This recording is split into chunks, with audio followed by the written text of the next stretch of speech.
நிழல் என உடன் நான் வருவேனே.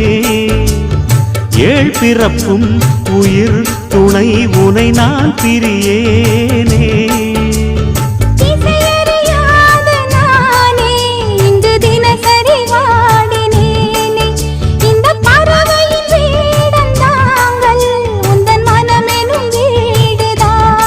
நீண்ட காலம் நேர்ந்த சோகம் நீங்கி போக நானும் தீண்ட யோகம் விளங்கிடும். பூமிக்கொரு வாரம் என்று எண்ணி இருந்தேன், பூமுடிக்க யாரும் இன்றி கண்ணி இருந்தேன். சொந்தமின்றி பந்தமின்றி நானும் இருந்தேன்.